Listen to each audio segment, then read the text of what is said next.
परमेश्वर पिता का और उसके पुत्र हमारे उद्धारकर्ता प्रभु यीशु मसीह का धन्यवाद हो। आज का जो मेरा टॉपिक है वो है प्रकाशित वाक्य की पुस्तक, उसका 18 अध्याय 1 से लेकर 3 तक, रेवलेशन चैप्टर 18 वर्स 1 to 3।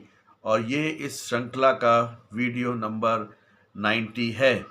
और यहाँ पे परमेश्वर के वचन में इस प्रकार से लिखा हुआ है, इसके पश्चात मैंने एक और स्वर्गदूत को स्वर्ग से उतरते देखा, जिसे बड़ा अधिकार प्राप्त था, जिसके तेज से पृथ्वी प्रकाशित हो उठी।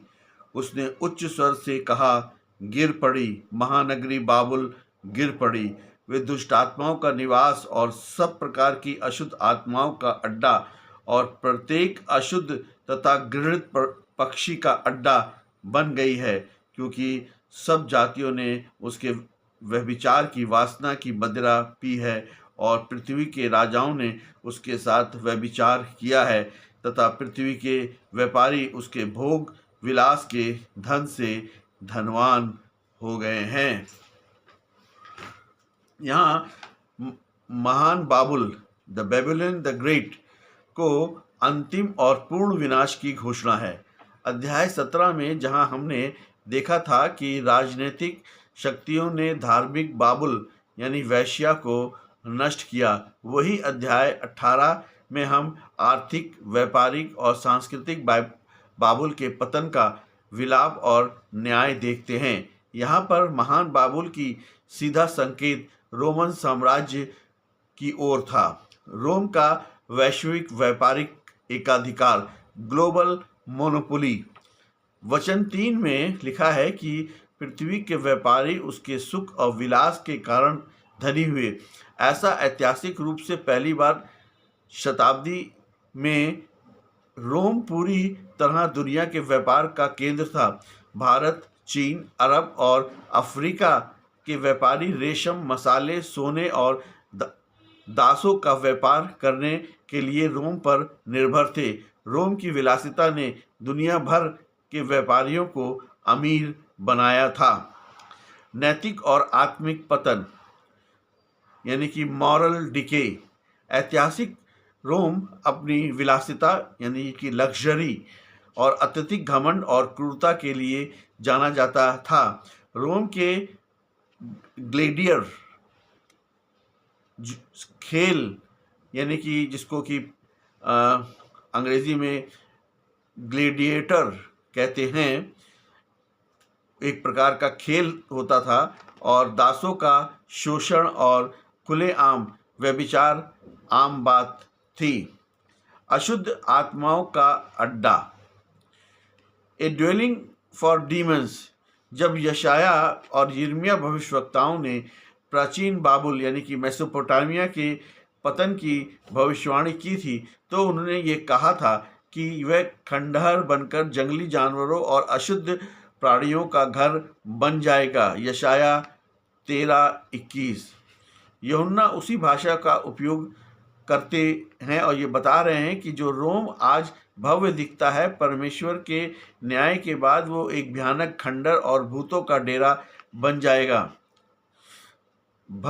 भविष्य के दृष्टिकोण, एंड टाइम्स पर्सपेक्टिव से यह अंत के दिनों की उस वैश्विक व्यवस्था यानी कि ग्लोबल वर्ल्ड सिस्टम को दर्शाता है, जो पूरी तरह उपभोक्तावाद यानी कंज्यूमरिज्म, भौतिकवाद, मटेरियलिज्म और परमेश्वर विहीन संस्कृति पर आधारित थी। स्वर्गदूत का तेज, सत्य का प्रकाश, द लाइट ऑफ जजमेंट। पहले वर्ष में हम देखते हैं कि पृथ्वी उसके तेज से प्रज्वलित हो गई। यह स्वर्गदूत असाधारण अधिकार के साथ आता है। उसका तेज यह दर्शाता है कि वह अपने परमेश्वर का न्याय प्रकट करने के लिए आया है। तो संसार का सारा अधिकार, छलावा और अधिकार दूर हो जाता है।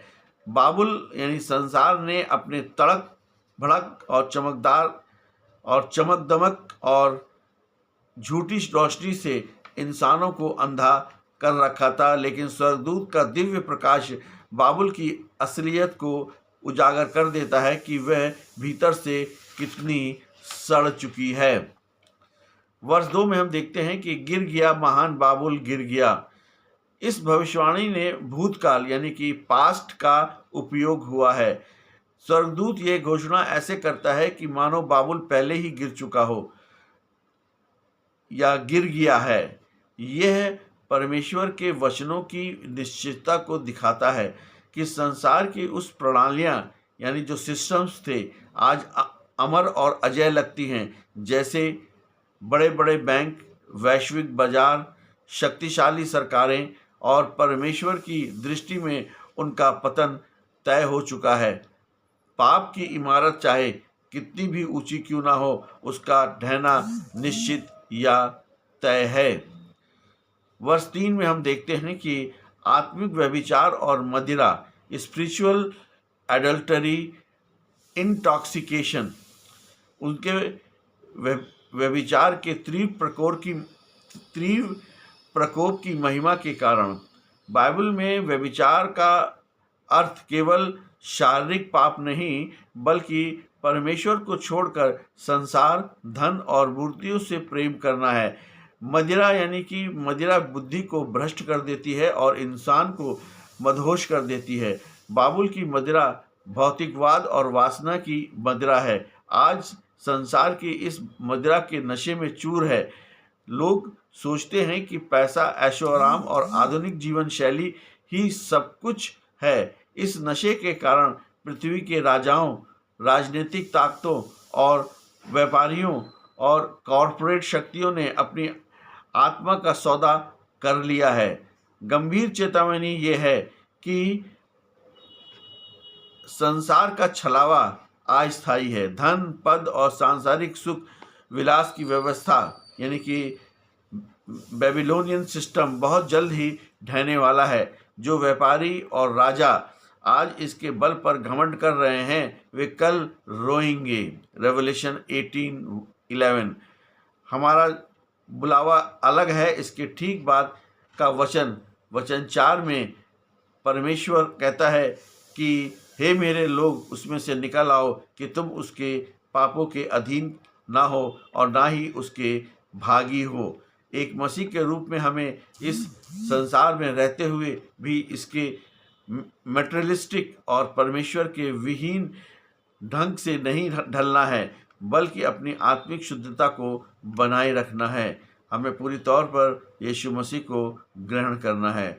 हमें यीशु मसीह से अपने पापों को मान लेना है और उसके बाद अब विश्वास करना है और उसके बाद जो है अपने पापों की क्षमा पूरी तौर पर मांगनी और पूर्ण समर्पण करना होगा और यीशु मसीह को उद्धारकर्ता के रूप में ग्रहण करना। यही मसीह जीवन है। आमीन।